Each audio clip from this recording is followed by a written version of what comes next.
It's a padded boiler suit kind of day today. The morning sun's pretty bright. You can see out the window the lads are there just knocking this stuff off the chipper to put it in the workshop to start repairing it. There's a truck here for straw, so I'm going to load him up. Hopefully the sun's not in my eyes because the truck parks across the gateway. Oh, he's got a drag on as well. I thought he was only coming with the front. Oh well, we'll see. Without sounding like a salesman, see these 585 tyres, some of the block pattern. Right. I'm going backwards and forwards through all that, and it gets pretty sloppy there. And you think of these tyres as being a compromise, but they're actually gripping backwards and forwards because I'm driving forwards and backing through, and they're working perfectly to the point where I actually feel that they're better than a normal tread pattern, because a normal tread pattern I'd only have traction going forwards, and then when I go to the wagon and back up I'd be skating, whereas instead these are just working in both directions.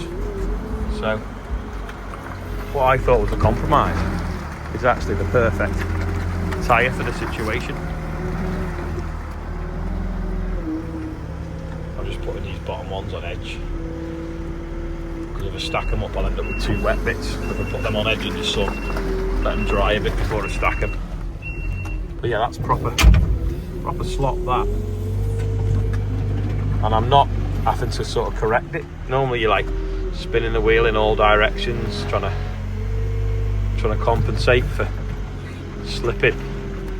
It's fine. Like I say, put it in reverse, back up. No problem. But it must be because it can self-clean in both directions.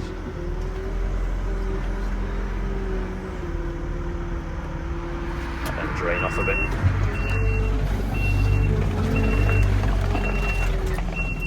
The rest of the stack's mint, it's just the bottom ones obviously sat on the ground. I'm glad I've got my padded boiler suit on. If you look, I've got frost on the top of these. Just taking them off as I go anyway. Maybe take a second to spin the 4 clips out. Doing this with one hand. So yeah, we take these out, and then what we do then is we leave them on the floor to get run over and lost. So next year we can't find them. We've got a pile in, need to go and get a crate. The crate over there is full.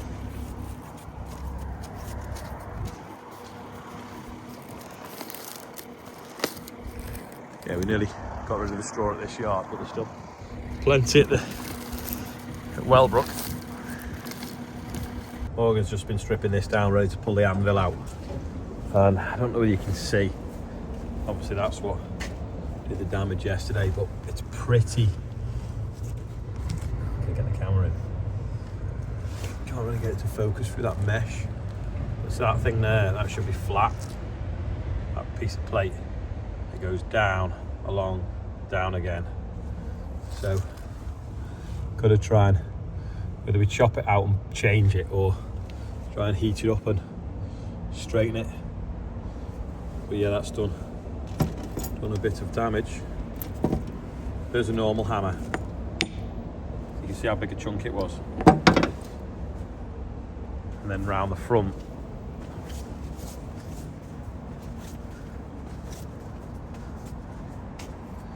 you've obviously got that holder and tooth just completely destroyed. It's destroyed 3 of them. So that one, and then there's another one round the back. These end 2 are perfect because it not long had new teeth on. I mean, really, it's the kind of thing that you'd use the insurance for, but we always got something going wrong. So if you did that every time, you wouldn't end up being insured. But yeah, it's pretty. Dinged it in there and over there. This is what it should look like. This is what it now looks like. Absolutely smashed to bits. And then push that back. Oh, I can't do it with my hand. But yeah, it's kind of bent that a bit. Counter knife's alright, it's just a bit behind it. It's bent. That's sort of what it looks like, but obviously the counter knife shear bolts have gone, so that plate has dropped down a little bit. But if you look over here, see the dinge in that and the ripple all behind it. Counter knife's dropped down there out of the way, but the bit behind's took a beating.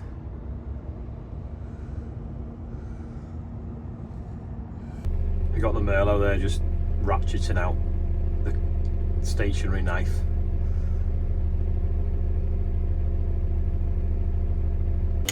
Morgan's got his TikTok shop ratchet. There we go, it's easy. I'll get the pallet forks to drop it onto.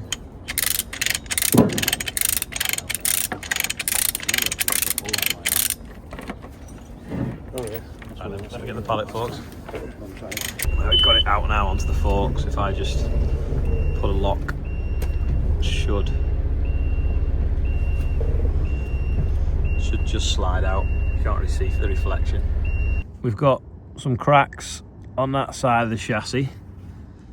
You've got it dinged in all the way along there. That's come away here.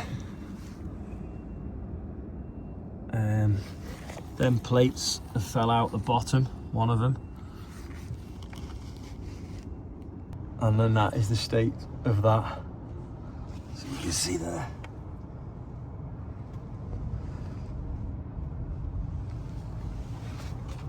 It's pretty bad.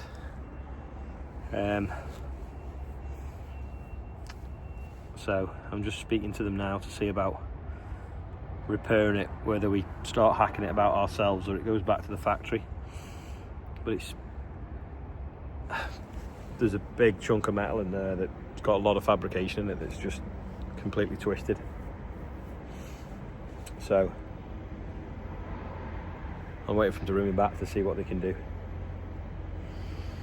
While everyone scratches their head what we're going to do with the chipper, I'm going to nip up to Wellbrook now where Andrew's tidying up the rest of that shed and putting the chip down, and we'll see what it looks like. Andrew's roughly put the chip out with a bucket. He's just raking it level now. There's a bit of dust, but once we've got it level, we're going to go over and put some water and disinfectant on it. Put pine on it, it'll smell lovely, and that'll stop the dust. And with it having a bit of moisture in it, then it'll also stop it dust if dogs are running around.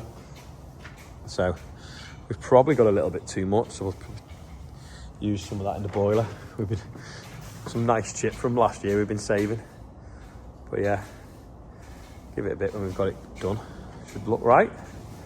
Looks bigger every time you do something in here. Going to finish that off, but it's looking bigger and bigger every time I take a video or a picture. Look at that sky. It's amazing, isn't it, today? It's quite dry for end of November, although the field is wet from the rain that we have had, but it seems to be raining every night now, but not in the day, which is good. I think Friday night we had a lot of rain overnight, and last night it started raining about 5:30, 6 o'clock. It's good because we've got dry yards to work on and we're not getting too wet. Yeah, it's a bit strange taking that off there with the auger on it, because you've not got your bucket to steady yourself very easily.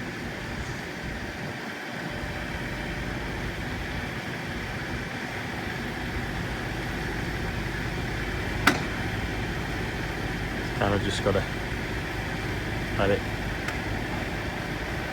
rock down. Should be all right now, it's gone. The other low loader has slightly wider ramps, so the tracks did fit on a little bit better, but it's not too bad.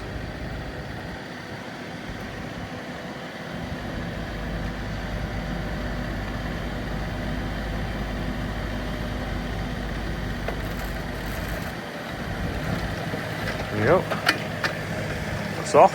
I can't believe that sky for November. It's fantastic. Gonna catch a train in a minute. Get to London hopefully before dark, but the boiler's just gone off. Must be a blockage of chip in it maybe. Yeah, high oxygen level, so Turn it back on, reset that, put that into start mode, and then I'll go over here and I'll isolate this auger in this box. Just got the tray in London. Andrew has sorted the rest of the field out, not field out, barn out. There's a little video. And then we'll see, we might have a stick, maybe jam down there that needs pulling out in that corner, see. Let it clear a bit. Yeah, so that stick over the magic eye. Yeah. Get the trusty litter picker. Have a poke around. Generally you can just feed them up into the auger. Sometimes you have to pull them out. Probably going to be alright now. It's the update on the gateway. That's all done now. Just roughly levelled off with the bucket.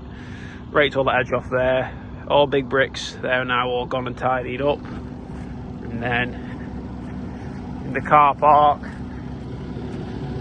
that gate's all done, sorted. That gate's all now sorted. The gap filled in. All tidied up in here, raked around the edge. Any bits of rubbish gone, that's going to get sorted through now. And then in here, all that chips levelled out now. Bit of a faff by hand, but it was done. This area here will even like this, so we'll put a bench here or table or whatever. And I think personally, coffee machine should be there, so I can get coffee at weekends and people can enjoy coffees whilst the dogs are walking around. But yeah, looks alright, quite a big shed really, now it's all being flattened off and everything out, so yeah. Yeah, so that's what Andrew's been up to. Ian's on the birthday, you'll see that in a minute, but 12 months ago we realised that there's a lot of farmers heading to London that couldn't fit into the NFU lobbying event, and they had nowhere to go but sort of like Wetherspoons and be angry. So we arranged with the Met a sort of a focal point, and they closed the road for us, and we had obviously the huge rally with 45,000 farmers. There's some other farmers, sensible ones, that have been organising what's happening tomorrow for the last couple of months. And with 9 hours before it was due to start, someone high up, very high up, came into the Met and said, you need to cancel this. Well, there's people already on the way. I don't see how it's possible, and when they could have managed them in Whitehall. So they can only come on foot and be on the pavement, but there's hundreds and hundreds of tractors on the way already, probably due to arrive in the next few hours. So I'm not really sure whoever high up told them to try and cancel it is thinking, but I can't see it happening. They need an army to stop that many vehicles heading in. So yeah, tomorrow might be quite interesting, and that's even before the budget, which is at 12:30, which I'll obviously be watching. So yeah, that's all for today. Ian's done the birthdays. Here they are. Thanks for watching. I'll see you tomorrow. Oliver Norman is 5, Percy Mountford is 2, Caden Kelly is 15, and Jamie Clements is 36. Happy birthday to everyone on there. £106,227 raised for the North West Air Ambulance, and if you want to be on there, there's a link under every video.